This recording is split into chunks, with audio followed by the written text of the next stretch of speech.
G'day and welcome to this week's video. This week we're going to have a look at asset allocation and the effect that the expected returns might have over the longer term in terms of what results we get through to retirement and then once we're in retirement.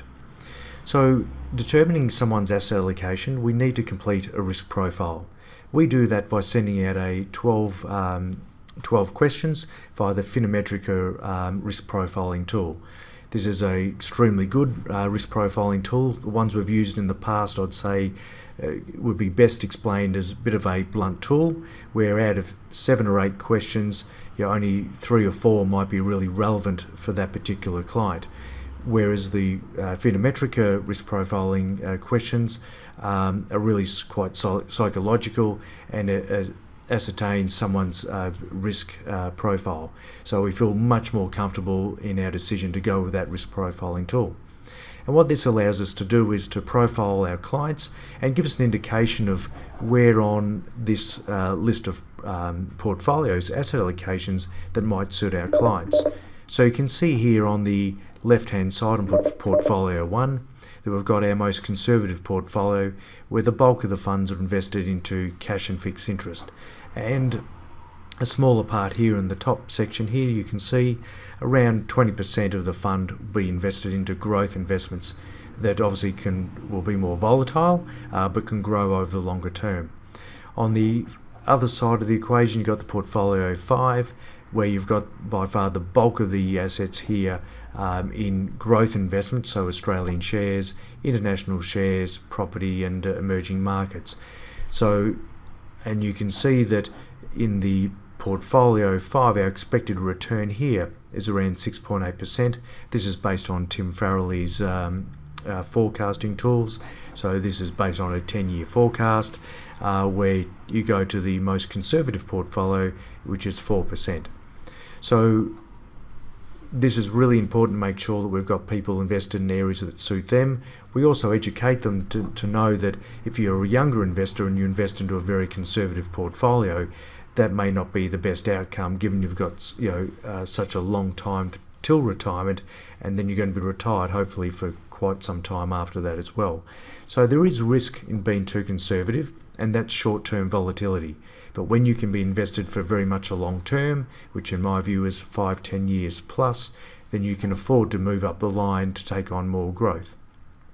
Now, to illustrate the effects of this, we'll just switch over to Tim's software where we can look at a 42-year-old client who's looking to retire at age 65 and has a life expectancy of 93.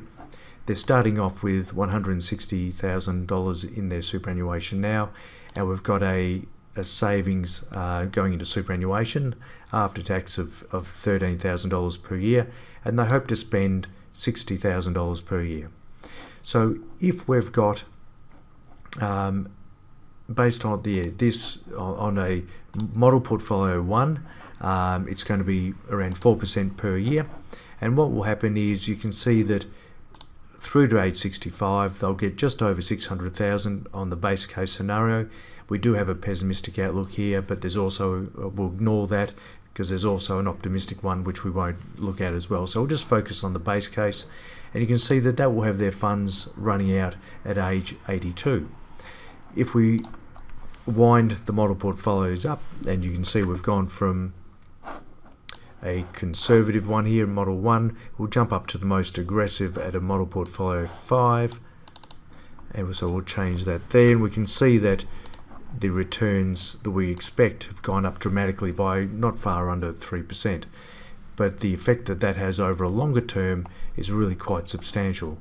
So under this scenario they can get close to $1,050,000, and their funds are expected to run out at age 98, which is 5 years beyond the life expectancy figure that we put in at 93.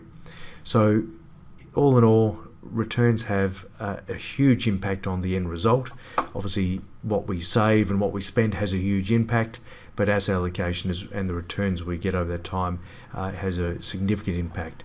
As I said, taking too much being too much risk as you get older might be a stressful environment for those people that are a bit younger, got many years through to retirement, being too conservative can be a risk in itself. So make sure you do your risk profile with your financial advisor and get the risk profile that you're comfortable with, and understand the risk of being too conservative and also too aggressive. Thank you for listening. Give us the thumbs up and subscribe to the channel if you like, and we'll catch you next week. Thank you.